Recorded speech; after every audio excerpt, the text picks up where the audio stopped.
Então, boa tarde a todos. Muito obrigada por estarem aqui. E nós hoje vamos fazer o nosso último encontro, o nosso último bate-papo, que começou dia 24, 25, 26. Depois teve 30, 31. E hoje nós temos a Andréa Cavinato.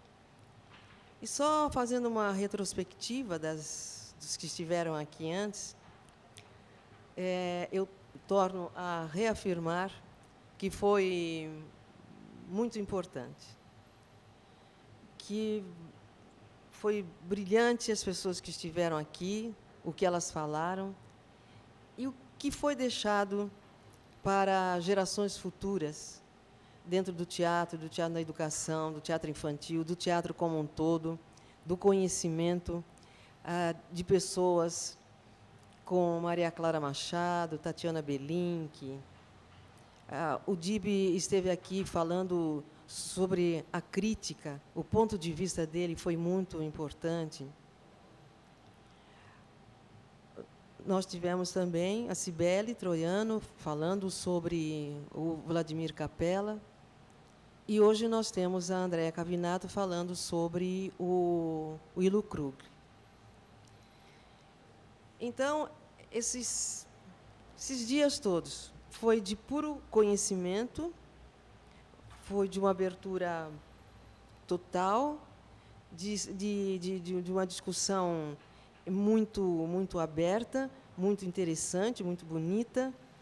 E esses adjetivos, eles acabam nem mensurando a importância que foi. De tão profundo, e as pessoas que aqui estiveram são pessoas mesmo ligadas ao teatro para criança, e eu agradeço plenamente, agradeço profundamente. Eu sabia que nós teríamos pouco público, porque, como nós falamos ontem, agora as coisas são mais dinâmicas, elas acontecem mais através das redes sociais, elas acontecem mais através do WhatsApp, a comunicação é muito rápida, mas nós ainda precisamos de momentos como esse, sentar, ouvir as pessoas, discutir, dar a nossa opinião, o nosso conhecimento, numa tranquilidade, e deixar aí para o futuro. Eu agradeço a Andréa Cavinato, e hoje ela, uma pessoa com ela vai falar é do conhecimento de muitos, pelo trabalho que ele sempre realizou, e por uma coincidência, Willo Krugli é o único artista que está vivo. Ele resiste. Ele tem uma resistência que é incrível. Eu recebi um vídeo que me mandaram lá do Vento Forte, e então eles estavam cantando uma música, que essa música serviu de inspiração para todo esse momento que nós tivemos aí, falando sobre as questões políticas, tal. O canto foi muito importante. E ele estava, o pessoal do elenco dele, que o Rodrigo Mercadante está dirigindo, ele estava sentadinho na frente e prestando uma atenção, e ele já está bem velhinho, e muitas vezes ele perde até a própria memória. Mas ele estava, como sempre, nesses momentos em que se tem que tomar uma atitude. O Willo Krugli, ele está com 88 anos, então, mas ele ainda tem aquele vício do comprometimento com o teatro para criança, com a arte e educação e com as questões de mudanças políticas, apesar de tudo. E eu fiquei tão emocionada quando eu vi o vídeo que me mandaram, falei assim, ele ainda resiste, apesar de tudo. Então, Andréia, eu entrego para você e muito obrigada. Então, boa tarde a todos.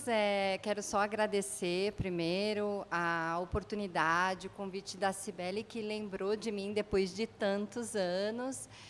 Nós fizemos uma disciplina juntas quando eu ainda estava me organizando, né? Estava fazendo mestrado sobre o trabalho do ILO. Então, claro, é muito valioso e emocionante estar aqui hoje, nesses tempos, na atual conjuntura. Então, é uma oportunidade rica, profunda e, principalmente, muito emocionante, porque, como a Lisete disse, o ILO ele ainda está por aí, vivo, atuante. Para quem não conhece, ele tem um teatro lá na Ponte da Cidade Jardim, que é o Teatro Vento Forte, e que faz cursos, oficinas, ele dirige, mas assim através de outros diretores e atores que acompanham o trabalho. Então ele é um senhor de 88 anos e extremamente ativo, atuante. Há 2 anos atrás eu vi uma palestra, uma fala dele num grupo que eu estava trabalhando, e ele me trouxe de novo uma aprendizagem, porque ele disse que nós somos fazedores de metáforas desde criança e como adultos. Eu nunca tinha ouvido essa expressão dele e sempre foi uma das questões que eu quis desenvolver. Bom, então, para falar um pouquinho da pesquisa sobre o ILO, eu vou contar para vocês um pouco como é que eu conheci o ILO, né? Então, eu sou atriz, eu sou contadora de histórias hoje, eu tenho 49 anos, eu sou de Limeira, do interior de São Paulo, e eu vim para São Paulo para fazer faculdade, eu queria fazer teatro, e uma amiga, a Luciana Coim, que é hoje minha cunhada, mas isso não tinha nada a ver na época, ela me indicou um curso que ela fazia, e eu fazia terapia ocupacional na USP, e ela me indicou, ela disse assim, tem tudo a ver com você. Eu nem sabia de mim, quanto mais o que poderia se relacionar à minha pessoa, né? E eu fui, ela me indicou o espaço, eu não era daqui, fui lá com o cheque em branco da minha mãe, conhecer e me matricular. E o espaço do Vento Forte, ele parecia um pouco a chácara da minha avó, lá no interior. Então, todo arborizado, cheio de cachorro. E aí, um monte de pano espalhado. Eu achei aquilo meio confuso. E aí ele se apresentou para mim, apresentou o cachorro. Eu já achei ele bem esquisito, porque a pessoa se apresenta e apresenta o cachorro e fala, esse é o Hércules, ele se chama Hércules, porque quando ele era pequeno, ele bateu na tigela de leite, o leite virou, e eu me lembrei da Via Láctea e do peito de Hera, que espalhou o leite e formou a Via Láctea. Aí eu achei muito interessante, mas eu achei ele uma pessoa estranha. Aí eu fui fazer a aula, primeira aula, e já era vamos dizer assim, então, o curso se chamava O Vento Forte Faz de Você um Herói. Tinha uma plaquinha com acrílico, com um desenho, uma pintura com giz de cera e nanquim, que me causou, assim, eu sempre fui muito sensível para a arte, embora não soubesse bem ainda. Venho de uma cidade muito violenta, truculenta, de um espaço muito pouco... em que sempre foi muito pouco permitido a expressão, né, muito rigor. E eu, muito sensível à arte, fiquei muito impressionada com o desenho e com o título, Vento Forte Faz de Você um Herói. E era um curso que já estava em andamento. E aí o ILO, ele ficava lá sentado na escada. Ele, não sei se vocês conhecem ele de pessoa, já vou mostrar ele para vocês. Ele é pequenininho, tinha uma barbona, um cabelão, e ele é argentino de nascimento. E ele tem um sotaque, para mim, ele falava engraçado. E ele falou do que tinha para fazer, e eu não entendi absolutamente nada do que era para fazer. E o Vento tinha umas arquibancadas, assim, no Teatro dos Pés, que era de madeira, onde a gente fazia aula, e tinha música ao vivo, e uns músicos interessantes que tocavam na aula, e o pessoal se movimentava, e uns gritavam, eu tenho um rio no meu peito, aí o outro, dos meus olhos saem estrelas. E eu achei que eu tinha feito teatro em Limeira, a gente decorava texto, tinha marcação, e aquilo, para mim, era uma absoluta novidade, e eu fiquei morrendo morrendo de vergonha, fiquei embaixo da arquibancada a aula inteira. Eu, os gatos e os cachorros. E aí, no final, ele me chamou para conversar. E ele tem, né, um jeito de falar com a gente, que por isso ele ganhou, para o bem e para o mal, a gente vai falar um pouco sobre isso, uma alcunha de bruxo, de mestre, de mago, porque tem a ver com a história dele, já vou contar melhor, mas quando ele fala com a gente, ele... de alguma forma, ele se conecta com alguma característica que ele percebe da pessoa e ele vai direto nesse ponto. E é como se ele te conhecesse há muito tempo, né? E ele é muito afetivo, muito afetivo. E aí ele, acho que percebeu que eu não voltaria, e ele me falou assim, que se eu ficasse, se eu voltasse, aquela poderia ser uma grande transformação na minha vida. Eu poderia encontrar ali alguma coisa que eu estava procurando e eu não sabia bem o que era. Eu já achei que era... né? Bom, aí, então, eu fiz o curso do Vento Forte durante muitos anos. Eu sou uma pessoa muito aplicada, então, eu fiz faculdade, né, na USP, eu fiz especialização, mestrado e doutorado. Sempre gostei muito de estudar, e aquela era um curso, então me falaram que era um curso, e que no final do curso, se eu fizesse direitinho, o Willo montaria um espetáculo com os seus alunos. Então, eu fiquei esperando, fiquei 4 anos no curso, ia de segunda, terça, quarta, depois passei a ir de quinta, sexta, ia de sábado. E aí, então, o primeiro espetáculo que o Willo dirigiu, que eu participei, se chama Histórias que o Eco conta, desculpa, que estreou em 1995.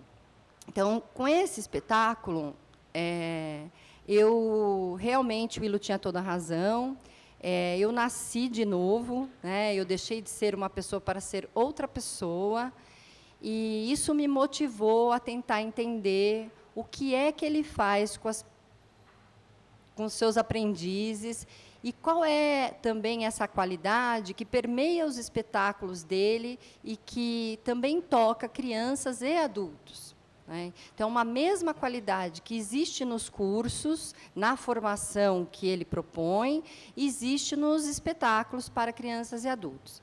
Então, a gente vai olhar com mais detalhe para tentar compreender.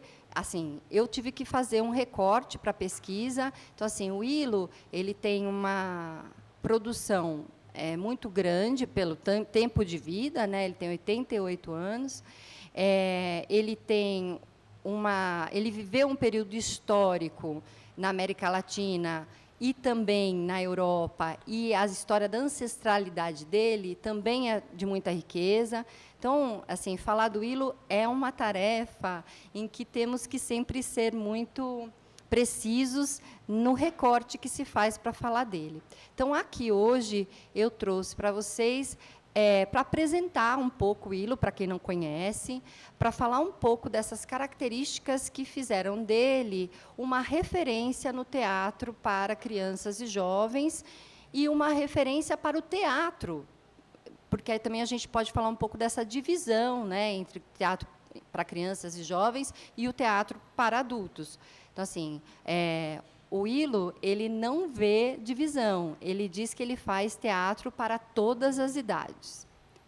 E isso em vários folhetos do Vento Forte, em cartazes, em falas, em pesquisa, é sempre um teatro para todas as idades. O fato dele,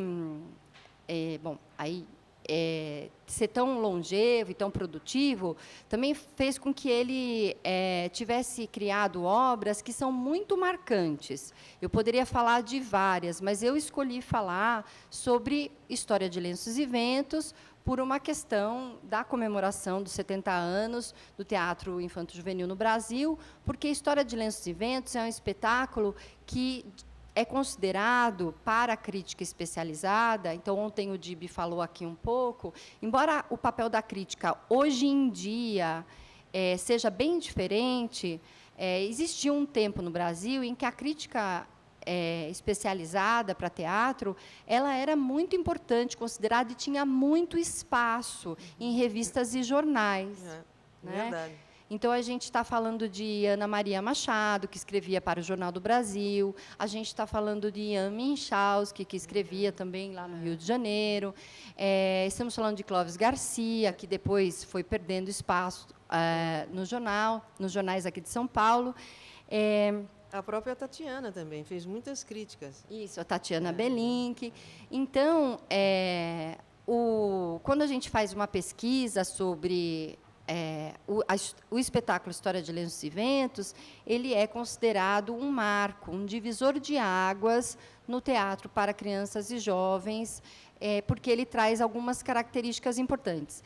Então, há uns poucos anos atrás, essas características poderiam não parecer tão... Assim, poderiam parecer datadas, poderiam não parecer tão importantes, mas, por algumas questões conjunturais dos nossos tempos, História de Lenços e Ventos é muito atual, é extremamente atual. História de Lenços e Ventos conta uma história de hoje, e ele estreou em 1974. Né? Então, eu vou contar então um pouquinho agora para vocês sobre quem é o Ilo, e depois a gente volta a falar sobre esse recorte que é o Lenços e Ventos. Então, eu preparei um material mais para eu ir seguindo assim, um pró-memória, e porque às vezes as pessoas gostam de memorizar a grafia dos nomes, tem as datas, então é para acrescentar mesmo. Tá? Então, assim, olha, vamos fazer como se fosse um glossário. Eu falei do Vento Forte, né, o Grupo Vento Forte. Então, o Ilo, ele criou um grupo, né, o grupo foi... Ele não gosta nunca de dizer que ele que criou o grupo. Ele diz que o grupo se criou.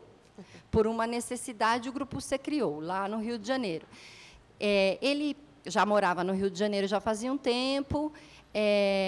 Ele é argentino de nascimento, ele tinha feito várias andanças pela América Latina e já estava no Brasil, já tinha vindo para o Brasil, voltado para o Chile, teve o golpe no Chile, ele voltou para o Brasil e ele trabalhou por um período na Escolinha de Arte do Brasil, bastante tempo.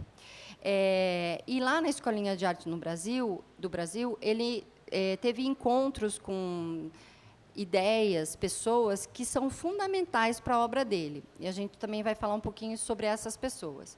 Mas, para falar um pouco sobre essa questão da criação do Vento Forte e do Lenços e Ventos, é assim, a Lúcia Camargo, que agora trabalha lá na SP, Escola de Teatro, que eu a conheci pessoalmente, eu sempre pesquisei e não conhecia de pessoa, né? A Lúcia, ela trabalha lá na SP, e ela trabalhava num festival de teatro para crianças em Curitiba. E ela organizava esse festival. E lá no Rio, o Ilo já tinha feito História de um Barquinho, que depois virou Um Rio que Vem de Longe. Ele tinha lá já tinha tido alguns grupos, ele já era um pouco conhecido. E aí ela disse para eles, né, vocês não teriam aí um espetáculo para trazer aqui para Curitiba? E ele mesmo fala que em 10, 12 dias montamos o espetáculo. Ele fala assim. Quando a gente vê o espetáculo, a gente acha que pode ser pouco provável, mas ele fala que porque esse espetáculo provavelmente já estava em embrião, eles já estavam trabalhando, eles finalizaram para ir para o festival. Então, foi lá a Lenços e Ventos e estreou. E aí nasceu o Vento Forte, porque a Ana Maria Machado, então, nessa época, a crítica acompanhava os festivais, e a Ana Maria Machado escreveu no Jornal do Brasil uma crítica super bonita, e o título da crítica é Ventos Fortes sopram no teatro infantil, sopram no teatro infantil, Ventos Fortes sopram no teatro infantil. E esse Ventos Fortes sopram foi o que deu o mote para eles criarem o nome do Vento Forte. Tem gente que fala, não, mas é porque Vento Forte é Iansã, e o Ilo ele é do candomblé, e tem a ver e tal. Ele mesmo fala que foi porque ele achou interessante que a Ana Maria tivesse visto o título e ele aproveitou e deixou como Vento Forte. Então, esse é o nascimento oficial do grupo com História de Lenços e Ventos. Então, no espetáculo, o História de Lenços e Ventos, para quem não conhece, eu vou eu vou mostrar um pedacinho, se o vídeo estiver bom aqui na internet, mas eu trouxe um material que eu gostaria agora de mostrar para vocês, que é um material raro e extremamente poético e, na minha opinião, maravilhosamente lindo, que é um programa da Rádio Cultura AM de 1993, que o Ilo ele participou desse programa, foi criado, dirigido, é um programa de rádio. E ele conta um pouco da história dele e conta um pouco das ideias dele sobre educação e arte. E o programa é todo entremeado com as músicas do espetáculo História para Lenços e Ventos. Então, com vocês, o próprio Ilo, as palavras dele e as músicas que foram especialmente compostas para o espetáculo História de Lenços e Ventos.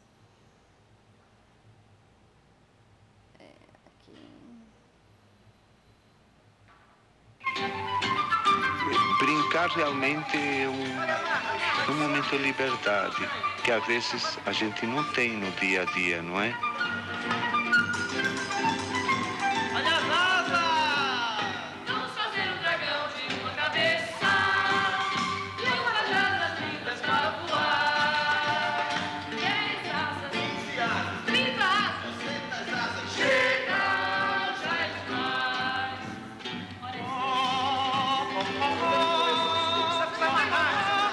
Ninguém tem que nos dizer, olha, vamos brincar disto ou aquilo, porque aí perde um pouco a graça, não é?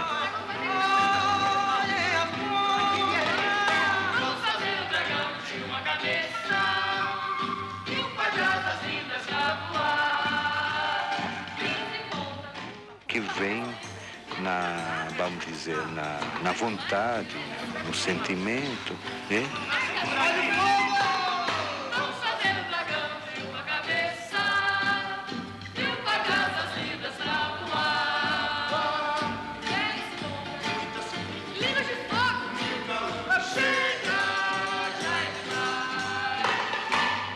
E a gente tem a liberdade também de parar a brincadeira e passar para outra. Quer dizer, somos donos da história, somos donos das nossas possibilidades. Vamos fazer um dragão de uma cabeça e um par de asas lindas pra voar. 10 pontas, muitas cores, língua de fogo, 1000 calores. Chega, já é. Chega, já é. Brincar é liberdade. Chega, já é demais.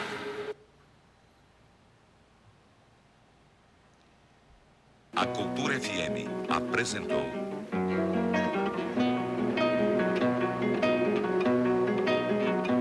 Homem do Vento Forte.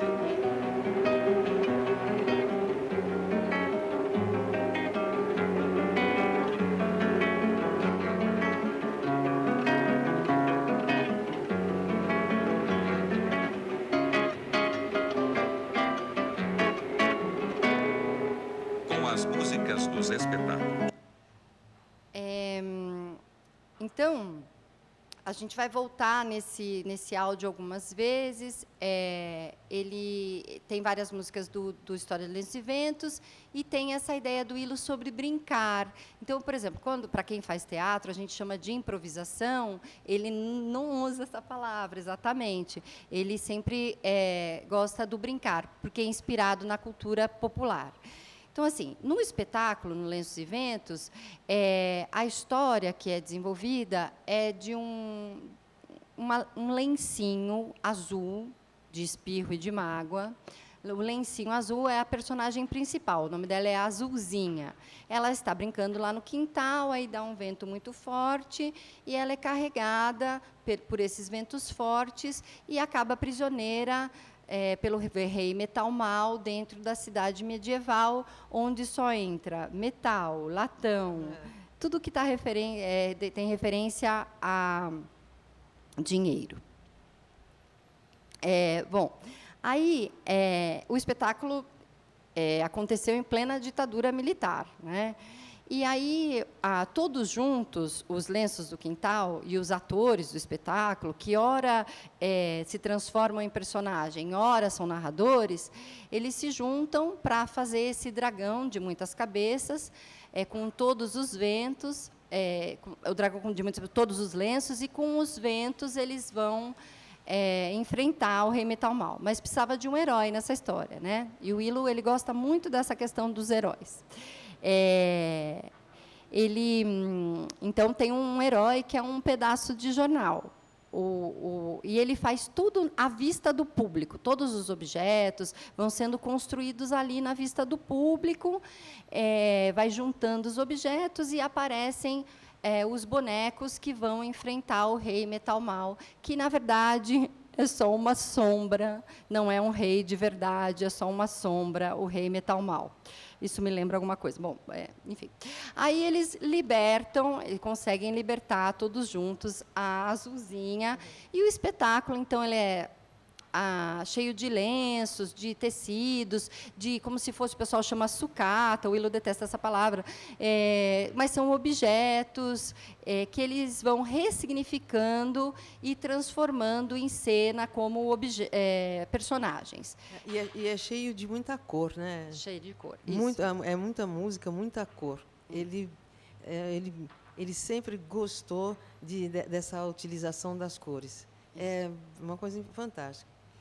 Então, o Willow, ele é artista plástico e, por um tempo, quando ele trabalhou no Rio, nessa Escolinha de Arte do Brasil, ele teve um contato muito importante com um grupo de discussões que era liderado pela Anísio da Silveira.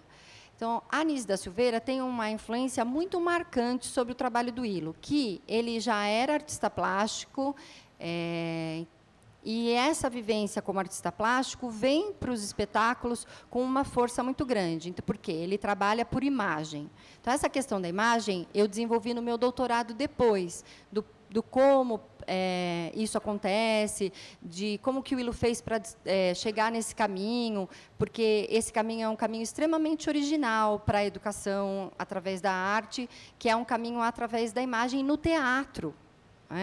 E esse caminho que o Willow trilhou, ele trilhou realmente a partir de algumas visões de teatro de grupo que se tinha na Europa nos anos 60, porque ele andou por lá, só que ele só me contou isso depois que eu já tinha terminado. Ele conheceu Grotowski, ele tinha umas andanças pela Europa, e ele trouxe referências de lá, e ele foi sintetizando isso a partir do fazer junto com o Grupo Vento Forte, com referências da cultura brasileira aqui no Brasil, porque isso era feito lá na Europa com o Grotowski, o Barba, com o trabalho a partir de corpo. Então, quando ele veio para cá, na Escolinha de Arte, a Maria Fuchs, que é uma bailarina, dançarina argentina, também era amiga dele, ele fazia parte do grupo da Nise, ele conhecia de pessoa a Cecília Meirelles, a Helena Antipoff, o Ferreira Goulart. Então, ele convivia com vamos dizer assim, um grupo de pessoas que era extremamente sensível e que promoviam mudanças naquele período no ensino de arte e na produção de músicas, espetáculos também. E o Willow, vou descer aqui um pouquinho para...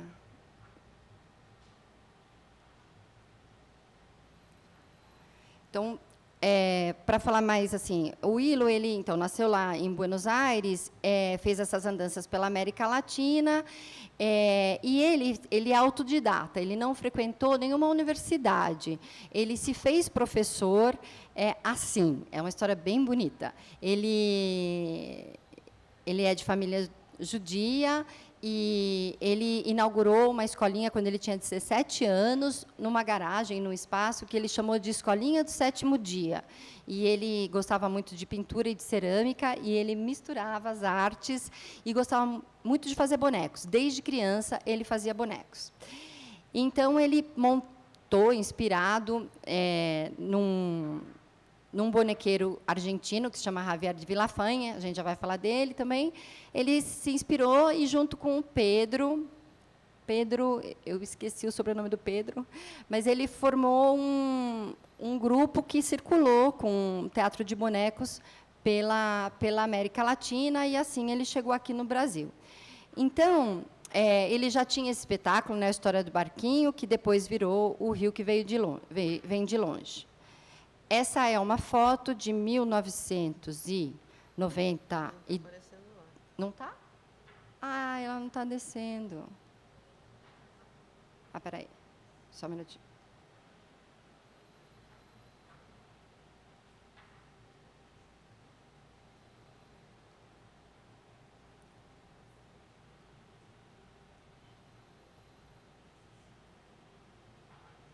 O que será? Será que deu...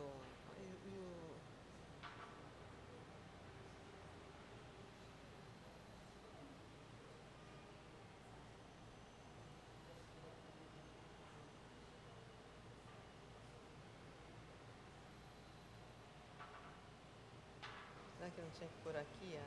Sim, peraí, só um pouquinho. Bom, a gente já vai... Eu vou mexendo aqui enquanto vou falando com vocês. Então, essa característica de bonequeiro do Willo... Aqui a foto. Então, essa característica de bonequeiro, que ele se inspirou no Javier de Villafane, ele traduziu ele conta que ele pintava, trabalhava muito com as mãos, e ele ficava sempre tentando criar metáforas, fazedores de metáforas. Ele tinha um tema, uma imagem, e ele queria criar com as mãos. E ele fazia exercícios com as mãos.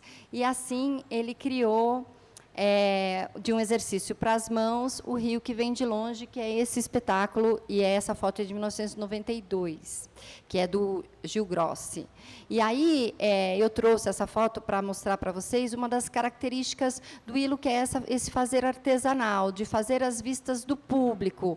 Todo o teatro dele é sem cortinas, os atores trocam de roupa. A Lisete participou de um, que é o Bodas de Sangue, em que as laterais não tinha coxias, né? As laterais onde os atores se trocavam, tinham os pequenos nichos, os atores ficavam em cena e se trocavam ali, esperavam ali, e isso gerava uma visão estética extremamente interessante, uma composição, né? Como a gente usa dizer em artes visuais.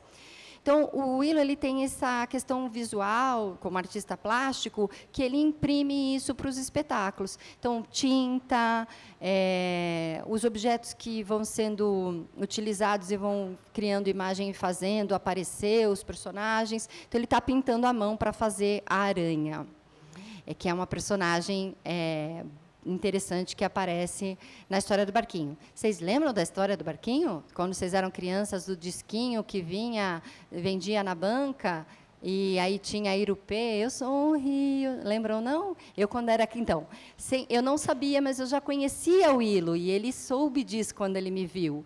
Eu ouvia esse disquinho até furar quando eu tinha 10 anos de idade, né? Que é a História do Barquinho.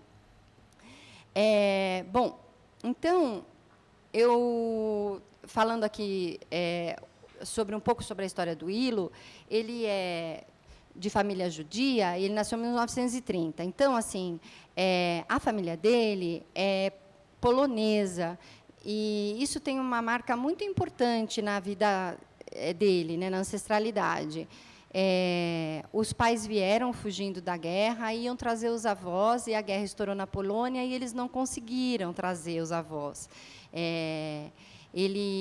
Isso é uma marca muito importante. Então, eles foram morar num bairro operário de Buenos Aires, onde tinha várias famílias também da tradição judaica, e eles se reuniam à noite para ler textos como Os Irmãos Karamazov, do Dostoiévski, e faziam na rua, nas janelas, faziam teatro. Então, a vivência dele como criança foi essa. E ele frequentava 2 escolas, uma escola que era tradicional e uma outra que era a escola do bairro dele, que ele aprendia Yiddish. Então, na escola tradicional, a professora dele uma vez deu um livrinho. Ele se lembra perfeitamente do livrinho que estava escrito assim: quando vejo os bonecos, é a abertura do livro, se passa como um hilo no meu coração, um hilo. E, bom, o nome dele acabou, então, sendo Hilo, porque o nome dele, na verdade, é Elias Krugliansky. E ele se deu esse nome, é maravilhoso, né? Essa frase é do Javier de Villafane. Esse livrinho que a professora deu é o Títeres de l'Andariega, que é uma carrocinha cheia de bonecos que o Javier, que era dramaturgo de teatro para bonecos, fazia lá na Argentina. Por quê? Porque o Lorca, o Federico Garcia Lorca, tinha feito uma temporada na Argentina com o La Barraca, que é o grupo dele, era o grupo dele, e o Javier de Villafane conheceu o Lorca de pessoa. E isso influenciou muito a obra do Javier, e, por consequência, influenciou a obra do Hilo.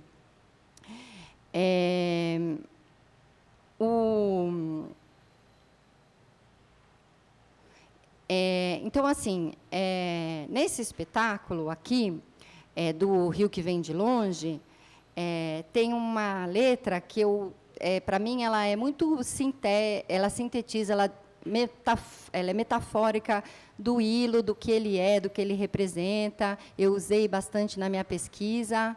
A letra dele, do Ronaldo Mota, que é um compositor lá do Rio de Janeiro. E eu vou ler para vocês, depois eu vou colocar para vocês ouvirem, porque o arranjo também é muito bonito.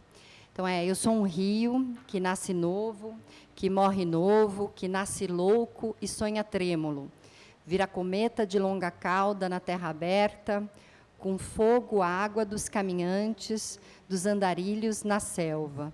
Eu sou menino navegador do rio novo que desenhei no mapa antigo do coração, coração do menino navegador. Você tem a música? Tenho.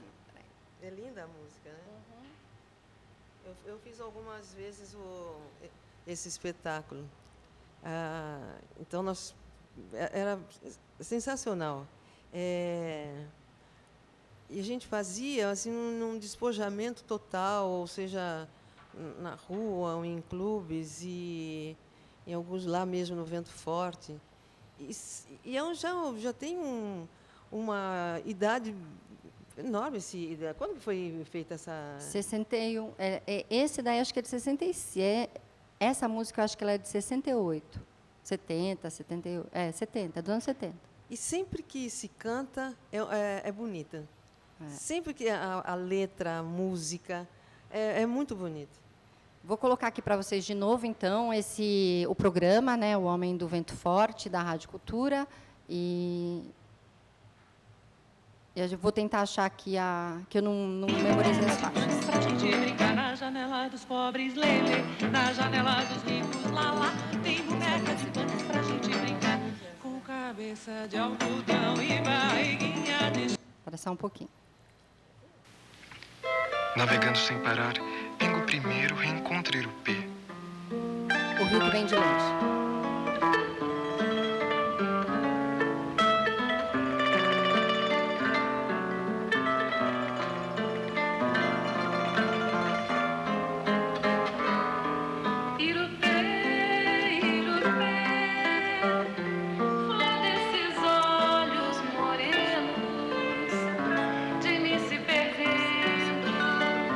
Nas ondas do mar.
Então, só para... uma das características do trabalho do ILO é essa da música feita ao vivo com muita qualidade, como deu para vocês perceberem, tanto na instrumentação, nos arranjos, na composição das letras. Ele trabalha há muitos anos com compositores como Ronaldo Mota, o Kaique Boticai, que são do Rio de Janeiro, e alguns compositores aqui também de São Paulo. Então, assim, não é um teatro musical, é muito diferente de um teatro musical. A música, ela também não é ilustrativa nas cenas. Então, assim, a música no trabalho do Vento Forte, ela tem uma função que ela é de narrar também, só que de um ponto de vista que seria de um ponto de vista de um outro narrador. E ela vai compondo a narrativa e vai formando, acrescentando outras formas e imagens para o espectador. Então, assim, isso faz parte também dessa compreensão do ILO da Gestalt, que imagem também é texto, e que o espectador, então, é extremamente, não só inteligente, mas capaz de perceber o espetáculo por várias capacidades cognitivas de apreensão, que são as nossas capacidades humanas da percepção. Então, ele vai ativar aí memória, vai ativar a capacidade da formação de imagens que nós temos desde criança. E, com esses vários estímulos, ele é um diretor que imprime uma marca muito grande, porque ele não só acorda imagens em quem está assistindo o espetáculo, como ele também forma imagens no palco, e isso causa no espectador um grande envolvimento, né, afetivo até, com aquela história que está acontecendo. E isso para crianças e para adultos. Porque cada personagem, quando ele faz a música para os personagens, ela vai contando a história também, não é? Porque a Irupê conta a história dela nessa música. Cada personagem tem a sua música. Isso. Então, aqui a gente acabou de ouvir a história da personagem Flor, no espetáculo de um rio que vem de longe, que é um barquinho que quer navegar, mas, para navegar, ele precisava tirar a âncora, porque ele está ancorado. Ele queria liberdade. A liberdade é um tema sempre presente em quase todos os espetáculos criados pelo ILO com o Vento Forte. É um tema que está relacionado ao período histórico que ele viveu, então, os golpes, a sequência dos golpes militares na América Latina, e também no Brasil, e a morte do Federico Garcia Lorca, que, até hoje, ele fala que é a única coisa que ele não consegue superar é o Lorca ter sido assassinado na ditadura do Franco, em 1936. Vou tentar aqui, então, colocar para vocês agora o... A única coisa que pode acontecer é que a gente tenha que reinventar esse rio, essa água, porque realmente os rios às vezes secam, os rios às vezes também caem em grandes oceanos, onde não é tão fácil de navegar, e a gente às vezes tem que contornar e voltar para os mapas, onde a gente se sente mais seguro. A gente não pode ficar no alto mar o tempo todo, não é?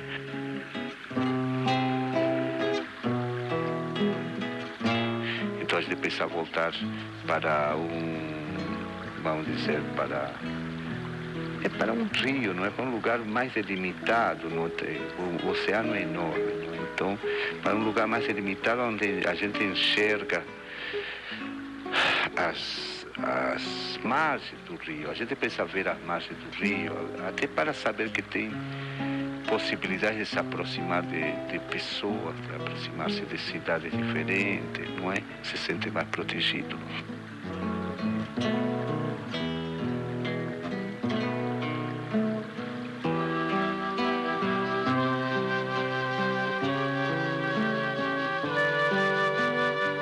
Mas é bonito o rio porque ele nos carrega, não é? Mas a gente tem que saber lidar com ele, não é? Tem que ser bom marinheiro para andar pelo rio, saber parar, ancorar, saber partir no momento certo.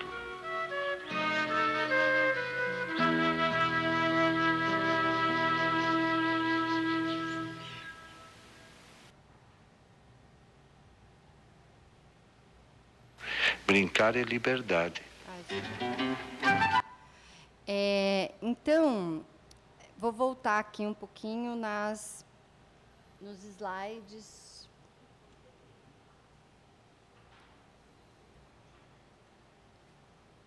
Que ele não me dá. Não é aqui que ele quer mexer. Aqui.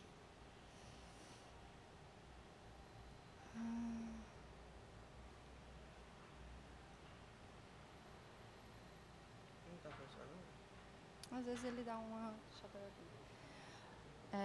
Bom, então já contei para vocês aqui um pouquinho da biografia do Ilo, dessa questão dos ateliês que ele frequentou, e ele conta para a gente que o primeiro texto que ele mesmo montou, quando ele era criança, foi O Príncipe Feliz, que é um texto do Oscar Wilde. O Príncipe Feliz, ele diz que ele montou embaixo da escada da casa dele, usando uns bonecos de papelão e umas velas. E depois ele montou mesmo o Príncipe Feliz aqui de adulto, né, no Vento Forte. Eu cheguei a assistir, não sei se a Lisete viu, que trazia a bailarina Mariana Muniz interpretando a Andorinha. Porque, mais uma vez, a gente tem essa característica muito importante, que é a dança, o corpo, além da música, é um outro elemento extremamente importante dos espetáculos do Vento Forte. Então, como estrutura... O Ilo, ele também é dramaturgo, então, esse espetáculo, História de Lenços e Ventos, tem um texto, e o texto foi ele que escreveu. Mas como é que ele escreve os textos? Alguns textos ele escreve... ele não é um dramaturgo de gabinete, que vai sentar e vai escrever um texto. Ele propõe temas para serem brincados ou improvisados, e, a partir dessa improvisação, ele vai recolhendo o material e vai, então, desenvolvendo o texto. Lenços e Ventos é dele, História de um Barquinho é dele, e ele tem aí alguns outros, mas não muitos outros textos autorais. O que ele também faz muito bem é adaptar histórias, textos para o teatro. E ele tem uma forma extremamente característica e especial, peculiar, que é uma das que a gente chama de linguagem do Vento Forte, que é a narrativa, o teatro épico. Então, assim, o Anatol Rosenfeld tem um livro sobre teatro épico, e essa era uma característica do Brecht também. Então, assim, que é a presença do narrador, muitas vezes em cena, em que todo o espetáculo ele é, de alguma forma, narrativo. O figurino é narrativo, a música vai contar a história, as cores formam imagens que contam histórias, e existem enredos que são paralelos, e nem sempre a narrativa ela é linear. Então, voltando lá para a característica fundamental do porquê que Lenços e Ventos foi considerado um divisor de águas, é porque seria, segundo os críticos, a primeira vez que as crianças são tratadas de forma inteligente, porque antes se vinha de um discurso que o teatro infantil ele tinha um discurso moralizante, que ele servia para dar aula, para diminuir as crianças. As crianças não eram vistas como seres inteligentes e dificilmente o espetáculo com metáforas era direcionado para a criança. Essa é uma das características, então, de Lenços e Ventos. A outra é que Lenços e Ventos traz, no bojo dos anos 70, porque ali a discussão política da ditadura era uma discussão importante, o Ilo fazia passar, no meio do espetáculo, quando se falava do rei Metal Mal, e ele faz até hoje, uns coturnos como objeto, e fazia os coturnos marcharem ali em cena. Inclusive, em 74, para ele ser liberado depois para fazer temporada no Rio de Janeiro, esse espetáculo foi apresentado para alguns censores, mas, segundo o Ilo, o censor não entendeu o que estava acontecendo e liberou Lenços e Ventos. Então, é uma característica de imprimir para para a sua obra uma visão que é pessoal e articulação política do autor, do diretor, que hoje em dia a gente tem visto, e isso me assusta até um pouco, essa questão de que as pessoas não compreendem a expressão artística. A expressão artística é a visão de mundo também, é a visão de mundo de um contexto histórico que aquele artista está vivendo. E o Ilo trouxe isso em Lenços e Ventos para crianças. E isso também chamou muito a atenção da crítica. Bom, então, a música ao vivo, feita com muita qualidade, as metáforas, são características que marcam, né, Lenços e Ventos. Agora vocês podem ver aí. Eu fiz uma listinha de algumas dessas características, então, que aparecem em Lenços e Ventos. São os elementos, né? Assim, desculpa o nome, né, mas é o paradigma, né, o marco no teatro infantil brasileiro. Então, é o uso inusitado dos objetos e dos bonecos, a qualidade da música composta para o espetáculo, que é executada sempre ao vivo, a liberdade enquanto tema, a ausência de explicações e de um tom didático e professoral, a seriedade da proposta para crianças, a complexidade e o rompimento da linearidade da narrativa, incluindo flashbacks, ruptura e fragmentação, a participação das crianças, o jogo simbólico e poético, a função da obra de arte enquanto expressão e visão de mundo de seu criador. Então, assim, sobre essa questão do jogo simbólico, hoje em dia, para nós, é muito claro que as crianças elas são seres imaginativos, que a capacidade imaginativa faz parte, é uma função da criança, que a criança imagina, brinca,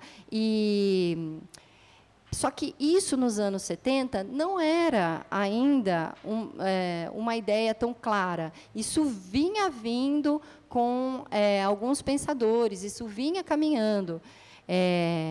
E um das referências para isso, o Ilo fala que, quando ele chegou no Brasil, ele trouxe o Herbert Reed debaixo do braço, que o Herbert Reed, Sir Herbert Reed, é um autor extremamente importante. Ele escreveu um livro que chama Educação pela Arte.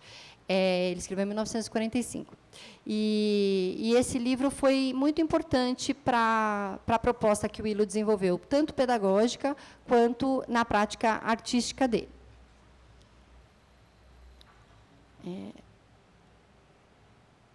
Eu tenho mais uma foto que eu quero mostrar para vocês.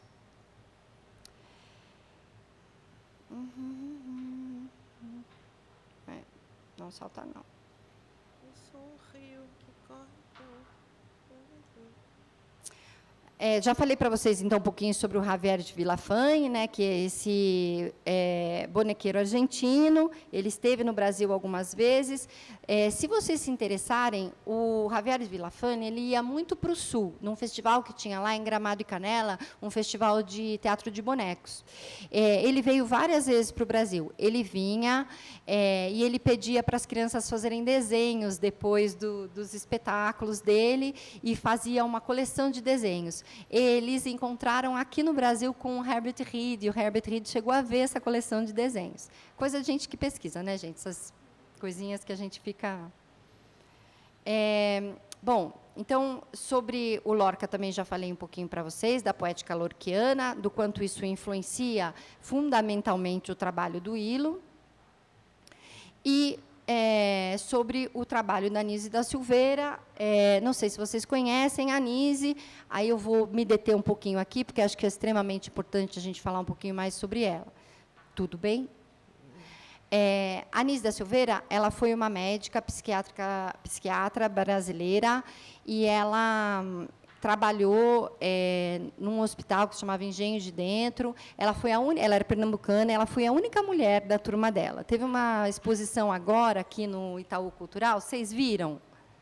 Essa exposição, gente, foi o sonho da minha vida, porque, quando eu fiz a minha pesquisa, eu cheguei aí para o Rio de Janeiro, fui no Museu do Inconsciente, lá no Rio, eu fui levantar as cartas dela, que ela se correspondia com o Jung, eu quis ver fotos, materiais, E na exposição estava tudo junto, inclusive ela encontrando com Jung lá, e tinha uma foto do grupo da revista que ela editava, que o Ilo fez parte, que tinha uma foto do Ilo lá no fundo, muito jovem. Eu achei a coisa mais linda.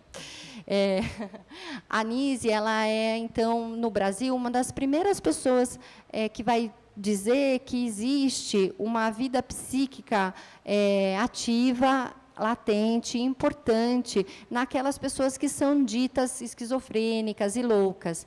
E ela propôs uma mudança de tratamento para esses pacientes, que eram tratados com eletrochoque e com lobotomia, que se acreditava, né, um período atrás, isso corre o risco de voltar, tá, gente? Já teve uma reforma dos hospitais psiquiátricos, e a gente corre o risco de, infelizmente, voltar a viver esse horror aqui no Brasil, que é essa negação, né, de alguns avanços da ciência, que assim, tem essa questão do cientificismo, e essa questão que não se acredita em algumas coisas, mas tem coisas que estão provadas. Então, naquela época, se acreditava que, se você cancelasse um lobo central do cérebro, você eliminava a função das imagens, e que, assim, a pessoa se curaria. Na verdade, a pessoa perdia muito da sua capacidade cognitiva. E ela foi contra. Tem também um filme bonito que a Glória Pires fez, mas o filme ele é bem reduzido, assim. E ela foi contra esse tratamento, e ela propunha um tratamento artístico, terapêutico, através da arte. Então, que esses pacientes pudessem expressar, através da pintura, através da argila, da construção em cerâmica, as imagens que eles tinham internamente. E a produção deles surpreendeu e espantou as pessoas. Tem vários artistas que vieram do ateliê dela, o Arthur Bispo do Rosário, o Leonilson.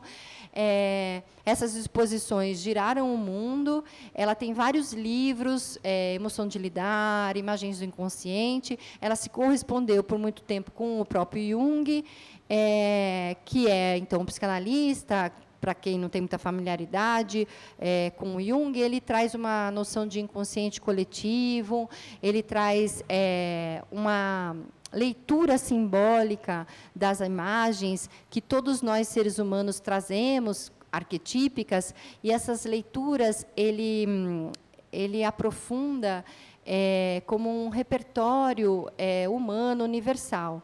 Então, o Ilo teve muito contato com a proposta da Nise, com as ideias dela. Ele ficou, acho que, 14 anos nesse grupo de estudos. E, inclusive, ele foi um dos editores de uma revista, que, gente, procurei tanto essa revista, se vocês soubessem, e na exposição tinha todos os números, chama Quartênio. E isso teve uma influência muito grande no trabalho dele. Então, nos espetáculos, as imagens são sempre simbólicas, são poéticas, e elas também representam aí simbologias universais, né? E, então, isso, além de ser extremamente bonito, da beleza com B maiúsculo, né, ela toca, como eu estava falando para vocês antes, né, essas imagens vão tocar para cada um, individualmente, de forma diferente.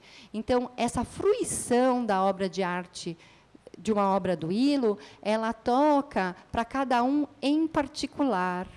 Né? Isso é aí que reside, então, para responder a pergunta que eu fiz lá no começo, de como é que as obras tocam a cada um, e essa característica também está presente nos cursos de formação, porque isso possibilita, essa proposta possibilita um encontro consigo mesmo. Você passa a conhecer um repertório seu interno de imagens, quando você faz os cursos. Também aprende técnicas, que uma delas é a de visualização, como a gente aprende no teatro. E isso tem uma característica de tocar para cada um de forma especial e individual. Bom, estou finalizando aqui a minha parte. Essa é uma outra essa é uma outra foto, que é a do rio que vem de longe, que é do marinheiro, que ele está segurando lá na mão. É um bonequinho que só tem a cabeça, é um trapinho. Então, de novo, é uma sugestão de forma, né? E ali a âncora numa bacia com água. Que a água é um elemento que ele sempre, de preferência, usa a água mesmo. Em Lenços e Ventos também ele usa o elemento água. Porque isso faz parte de uma característica também do trabalho que o Willo desenvolve, que ele tem um teatro que é muito ritualístico. Ele mantém as características do teatro ritual. E isso também é uma característica épica, né, do teatro épico.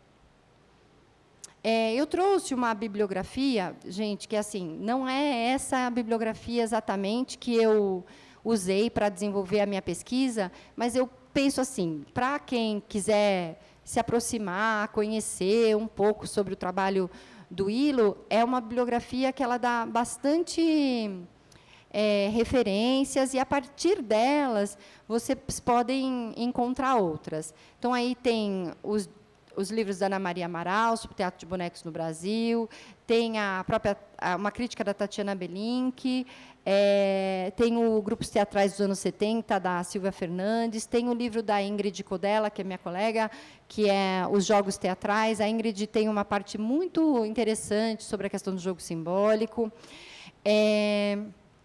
Lenços e Ventos foi publicado como dramaturgia. Recomendo para professores que queiram trabalhar em sala de aula textos interessantes com seus alunos. É um texto muito bonito. E tem um livro da Perspectiva, que é Teatro com Meninos de Rua, que é da Márcia Pompeu, que seria aqui um outro recorte sobre a proposta do Willo, para falar com vocês, que eu resolvi não abordar. Mas esse livro é muito interessante, porque o Willo tem uma proposta de trabalhar com comunidades. E a Márcia, ela pesquisou esse trabalho e ela desenvolve esse trabalho lá na universidade, em Florianópolis, esqueci o nome, é o UDESC, eu acho. E alguns alunos dela, que ficaram tão encantados, como o Paulinho e a Eva, eles ficaram tão encantados com a proposta, que descobriram com a professora, que vieram aqui para São Paulo, foram lá no Vento visitar, e hoje trabalham na Cia do Tijolo, que é um primogênito, um filho aí do Willo, uma companhia de teatro muito vigorosa e muito próxima do Willo. Bom, tem também um site que, então, eu e a Cibele talvez tenhamos nos aproximado por conta dele, que é o site do CBTIGE. Recomendo para vocês. Gostaria de lembrar vocês que seria importante que, se vocês se interessassem por um material que tem no CBTIGE, que vocês salvassem esses materiais. Eu sou professora e a gente tem recomendado que as pessoas salvem materiais sobre crianças, adolescentes, a questão da cultura, porque, nesse momento agora, a gente não sabe exatamente o que vai nos acontecer. Então, é importante que a gente se resguarde. No CBTIGE tem um material que eles coletaram sobre a história do teatro para crianças no Brasil, e de vários diretores, pedagogos e encenadores. Então, é um material bastante interessante. Bom, eu fico agora, acho que um pouco à disposição, se vocês quiserem me fazer perguntas ou quiserem aprofundar alguma das questões.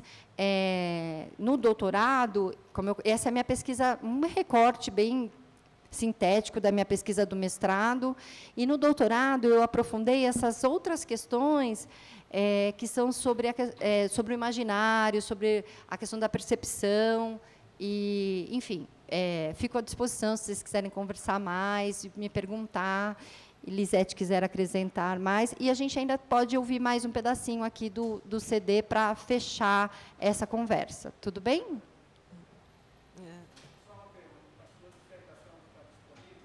Sim, a dissertação está disponível.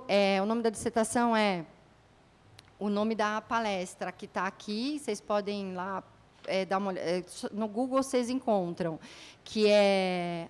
não está, né? Que é A história do menino navegador, Ilo Krugli, seu indomável vento forte, uma experiência em teatro e educação. Ela está disponível no sistema Dédalus da USP. Tá? Vou publicar também. Eu ainda estou mexendo nela, porque tem umas referências que eu quero publicar até os dias de hoje. Então, é infinito, né? Porque ele não para de produzir, então estou sempre mexendo no texto, mas eu já mandei para algumas editoras, eu quero publicar. Então, peraí, que eu vou baixar aqui. Ele mora aqui em São Paulo, ele mora ali na ponte da Cidade Jardim. Aí ele veio para cá, a primeira vez ele veio em 51. Aí ele veio, deu uma andada por aqui para ver como é que estava, encontrou algumas pessoas, foi lá ele veio da Bolívia para cá. Aí ele voltou, foi para o Chile. Aí ficou um tempo no Chile, conheceu Violeta Parra, conheceu várias pessoas que trabalhavam com cultura popular. Ficou lá um tempo, teve o golpe no Chile, né? Que o golpe do Chile é 61, né? Aí em 73 do Salvador Allende? Não, ele veio antes. Então ele veio para cá em 61, 63, porque em 74 é que o espetáculo estreou, né, o Lenços e Ventos, vamos dizer. Mas antes ele já fazia o barquinho por aqui. Não, ele foi para o Rio primeiro. Ali ele naturalizado brasileiro, aí ele veio aqui para São Paulo em 1980. Aí, obrigada pela pergunta, que eu vou falar uma coisa da história do vento que é importante. Nos anos 80, 82, o Grupo Vento Forte, que era do Rio de Janeiro, veio para São Paulo e teve sede ali na Rua Tabapuã. Depois da Tabapuã, é que eles ocuparam esse terreno, que é o terreno que tem ali na esquina da Ponte da Cidade Jardim, onde é sede do grupo até hoje. Essa invasão desse terreno, que é um terreno super cobiçado, né, que já teve vários problemas, inspirou um grupo, que é o Emboaça, de Sergipe, de Aracaju, que também invadiu uma escola que estava abandonada e que tem mais ou menos acho que o Emboaça tem 40 anos de grupo, e eles também invadiram e têm essa sede até hoje lá em Aracaju. A história do vento forte, a história do hilo, elas se misturam, né? Vento forte, hilo e vento forte é uma coisa muito forte mesmo. E o hilo tem essa característica. Eu estou separada deles, mas trabalhei lá durante muito tempo. E então eu convivi com o hilo acho que durante uns 5, 6 anos. E aí eu pude aprender muita coisa com ele, porque é sobre a poética. Todos os espetáculos dele, por mais simples que sejam, o forte, o simbolismo e a poética que ele tem nos textos, quando ele escreve as músicas e quando faz a encenação. Então, isso é fundamental. E a gente entende porque, quando, às vezes, ele fala rispidamente, que, às vezes, quando ele dirigia, ele era... chegar nessa profundidade do personagem, dessa poética, do entendimento daquelas palavras e do entendimento da encenação. Quando eu fiz a Centopeia e o Cavaleiro, tinha um momento, eu fazia a Centopeia, então tinha um momento em que ela saía para percorrer o mundo, para conhecer o Brasil. Então, e como é que ela conhecia o Brasil? Ela pisava na bandeira do Brasil e ia deslizando. Então, ia dizer assim, é São Paulo, Rio de Janeiro. Então, ela ia descobrindo o Brasil através da própria bandeira do Brasil. Então, teve uma vez que alguém falou que aquilo não era possível, que era não era legal. Como é que uma uma centopeia sai pelo mundo, ou como se alguém saísse pelo mundo para conhecer o mundo, para conhecer esse país, pisando na bandeira do Brasil.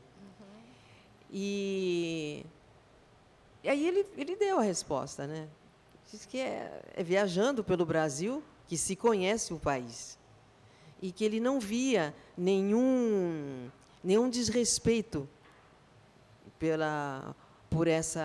por esse momento, porque era uma descoberta, e assim o Brasil também foi descoberto. E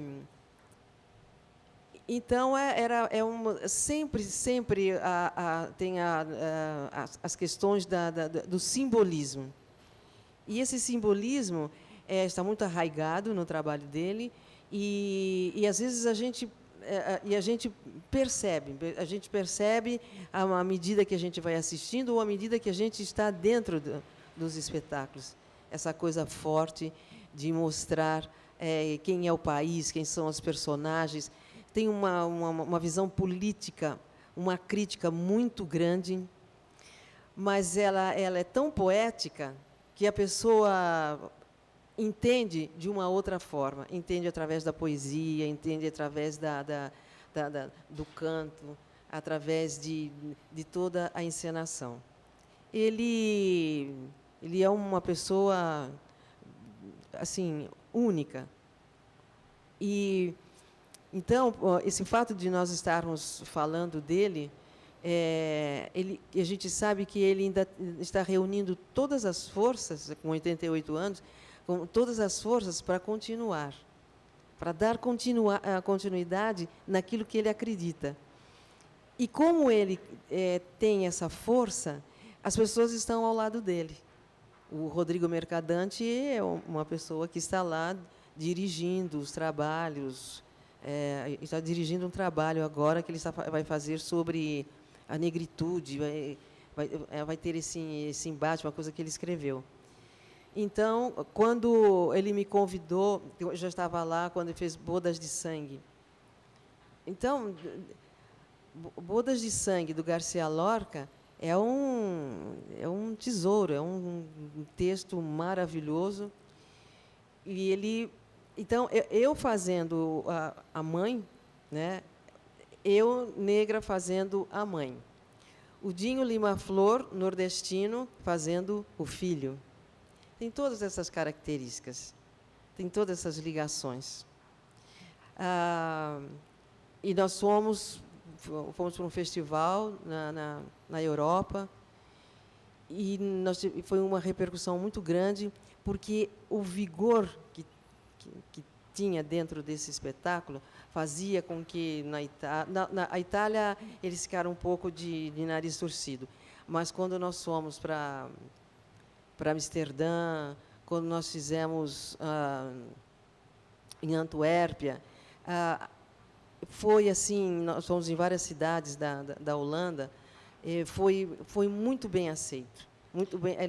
Eles ficavam encantados com o vigor que tinha dentro do espetáculo, porque ali estava toda a história do Lorca, toda a história do Bodas, toda a história daquela família, toda a tragédia, mas também tinha um visual de movimentação cênica, que era uma coisa, um vigor, vigor. Que no Bodas, especialmente, ele tem como característica se inspirar na cultura popular brasileira, em vários espetáculos, e no Bodas ele usava o maracatu. Então, e também tinha, além do maracatu, tinha uma história como se a noiva fosse a porta-bandeira e o noivo ou o amante, ou o que ela desejava, o mestre-sala. Então, e essa questão que eu ia falar para vocês, das bandeiras. Porque uma vez eu perguntei para ele assim, por que você fez lenços e ventos, né, com os lencinhos? Né? Por que essa coisa dos lenços? Ele falou assim, porque eu sempre gostei muito da bandeira do meu país, da Argentina. Eu gostava de ver ela tremulando livre no céu, e ela era azulzinha. Então, é muito simbólica a criação dele, em todos os espetáculos. E teve um outro, quando nós fizemos também, acho que foi o primeiro texto que eu fiz, que era sobre O Vitor Hugo. O Vitor Hugo. também era outra simbologia. Ele busca no texto, nos personagens, a forma da encenação, é tudo muito simbólico. E você, sabe, você fica encantado. E não faz espetáculo curto, não. Os espetáculos do Willo são espetáculos longos, sabe? Mas o Willo, ele tem uma característica que é da tradição oral, porque eu fiquei pensando assim, por que venho eu falar, né, sobre ele e ele mesmo não vem, ele está ativo e atuante, mas depois eu sempre acho super importante isso, assim, que outras pessoas peguem para si, desenvolvam, aprofundem e escrevam, porque ele mesmo não escreveu, não registrou a obra dele. Então, assim, quando eu tentei reunir, hoje em dia é mais fácil, né, gente? Eu estou falando a minha pesquisa é de 2003, não tinha ainda tanta internet, registro de vídeo, então era mais difícil. Mas se precisaria ainda fazer, dar uma juntada em todo esse material do trabalho dele. Tem um cancioneiro de músicas para espetáculos nesse Vento Forte, gente, que é de uma riqueza e de uma beleza que ainda não foi feito, por exemplo. Né? Uma recuperação de acervo de figurinos, de textos, de publicações, as fotos dos espetáculos, que também são incríveis. Então, assim, é muito material que tem, mas que ele mesmo trata de uma outra forma, ele tem uma outra visão, que é um pouco essa visão da oralidade, da transmissão oral. E, quando eu fiz o doutorado, né, eu pesquisei um pouco essa questão dos mestres, porque assim, ele não se coloca, nunca se assume como um mestre, porque essa é a verdadeira maestria, né? É o discípulo quem reconhece o mestre. O discípulo se coloca como aprendiz, mas não o mestre que escolhe o discípulo, né? E o Willo, ele tem esse papel muito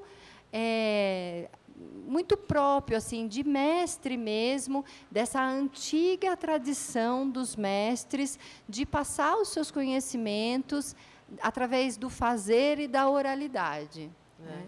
Então, por isso, quem gosta, quem pega para si, eu, né, que fiz a pesquisa, mas tem várias outras. O Vento é um dos grupos mais pesquisados. Se vocês forem dar uma olhada nas teses e dissertações produzidas nos últimos 20 anos, tem várias sobre o Vento Forte.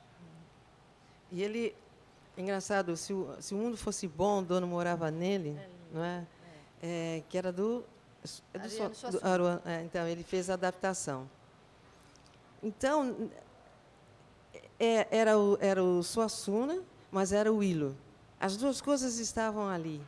Era um espetáculo longo, que a gente dizia assim, nossa, não acaba nunca esse espetáculo, mas ele gosta disso. Ele coloca tudo que ele acha que tem que ser colocado, os textos, mesmo que sejam muito longos, ele também não tem importância, você tem que dar conta desses textos longos. E se o mundo fosse bom, o dono morava nele, ele também tinha uma alegoria também, uma alegoria de figurino e de adereços, que era como se fosse uma festa de Pernambuco, que ele gosta muito dessas coisas também.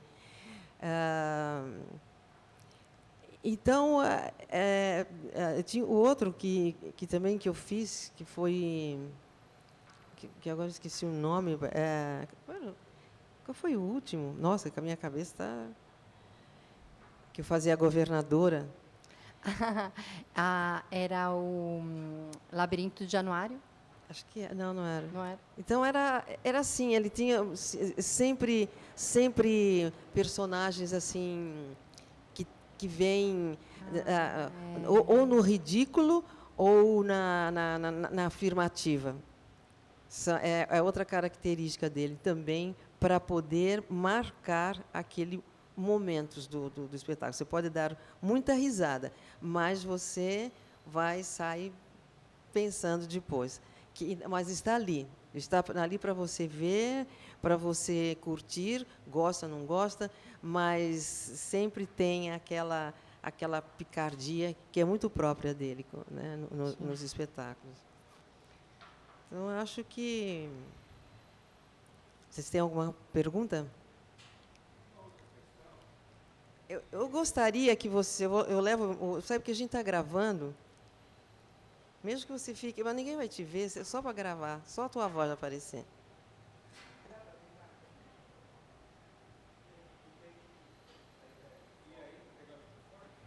É melhor você vem até aqui aí fala aqui no microfone. Ah, não sei, eu acho que é para frente. Ah, não sei. Venha, calma. Nossa, ele apertou tanto. É só uma questão, uma dúvida, porque eu tomei conhecimento do Teatro Vento Forte ainda quando entrei na universidade, na USP, já realmente nessa época de 1980. Então eu via... O Vento Forte estava muito na mídia nessa época, aparecia nos jornais anúncios do Vento Forte e tudo mais, cursos. E depois, chegou o final da década de 80, desapareceu da mídia. Ficou, acho que, bem para um grupo de pessoas que conhecia e tal, e passava de boca em boca. Eu queria saber se houve alguma crise a partir desse momento no grupo. Então, assim, então a gente vai falar um pouco de políticas públicas culturais. Num período do final dos anos 70 para os anos 80. Então, em 82, quando o Vento Forte veio para cá, né, nos anos 80, eles vinham muito fortes do Rio de Janeiro, eles tinham um sistema nacional de teatro, o ILO tinha ganhado vários prêmios nesse sistema nacional de teatro, ele tinha ganhado prêmios de dramaturgia, eles tinham feito um espetáculo, que depois eles remontaram aqui, que é... Ai, meu Deus, só esqueci o nome do espetáculo, que é aquele que eles fizeram no SESI, dos bonecões, que é da onça, do Vale Mais de Dinheiro. Bom, aí ele tinha... esse espetáculo, ele montou também, já vou lembrar o nome, ele montou nas comunidades do Meier, lá no Rio de Janeiro. Então, quando eles vieram para cá, eles vieram muito fortes, eles tinham tido dinheiro, prêmio. E, nesse momento, em São Paulo, não é que nem hoje, que a gente tem fomento. São Paulo tinha um prêmio, que chamava Prêmio Governador do Estado, que dava um dinheiro para as pessoas montarem espetáculo, e tinha também um sistema de empréstimo na Caixa, que você fazia o empréstimo para montar o espetáculo, e era consignado, e depois você pagava com a bilheteria e tal. E, aqui em São Paulo, eles não eram conhecidos, né? Eles logo tiveram que sair da casa da Tabapuã, foram para o terreno, investiram muito dinheiro no terreno. E São Paulo, vocês vão lembrar que, no final dos anos 80, quem era prefeito da cidade de São Paulo era o Jânio. Então, São Paulo vivia um período muito difícil de políticas públicas culturais. E como todo grupo de teatro, não como todo grupo, mas muitos grupos não sobrevivem da bilheteria. E o Vento Forte sempre teve uma característica de resistência, de ficar à margem de um sistema de produção cultural para crianças. Nunca o ILO fez nenhuma concessão para se envolver em produções maiores. E ele pagou um preço muito caro também por isso, que foi ter ficado com uma alcunha, um peso que eu falei antes, para o bem e para o mal, que é o de bruxo, de mago do teatro infantil e de hippie, com uma questão um pouco pejorativa. Ele ficou com aquele espaço, que é o espaço da Tabapuã, que é um espaço que seria de todos, mas, como é de todos, não é de ninguém, é um espaço ocupado, um espaço que o próprio grupo tem que manter, e que, todas as vezes que eles pegam um prêmio, por exemplo, Fomento ao Teatro, uma parte desse dinheiro vai para a manutenção do espaço, que deveria ser destinada à produção dos espetáculos. Então, ele realmente perdeu muito esse espaço de divulgação, ele aprecia pouco, e, assim... E ele tem uma resistência, o ILO sempre teve, muito grande. Uma vez eu trabalhava lá, e eu era jovem, e como toda pessoa, eu sou filha de Ançã, toda jovem e filha de Ançã, era muito nariz empinado, e eu queria, porque eu queria fazer produção, trazer público e arrumar as coisas, organizar. Então, eu queria fazer divulgação nas TVs e tal, e ele teve uma discussão comigo que eu aprendi muito, sabe? Ele me disse, eu não sou pasteurizado.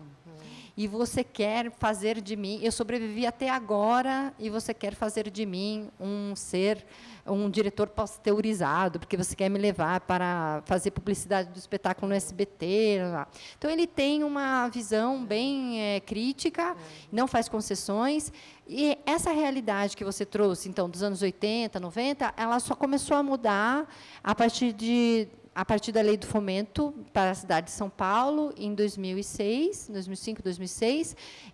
Os prêmios tiveram uma grande influência na produção, a Lisete esteve lá nesse período, eles foram muito produtivos, o espaço atraiu muita gente, fomentou muitos cursos, e foi, inclusive, discutido na própria Lei de Fomento ao Teatro, pela Dulce Muniz, que o ILO, o Teatro Vento Forte, deveria ter um prêmio, ao concurso, deveria ter um prêmio em separado, que seria um prêmio pela carreira, para a manutenção desse espaço e desse diretor, que não precisaria concorrer com os outros, né?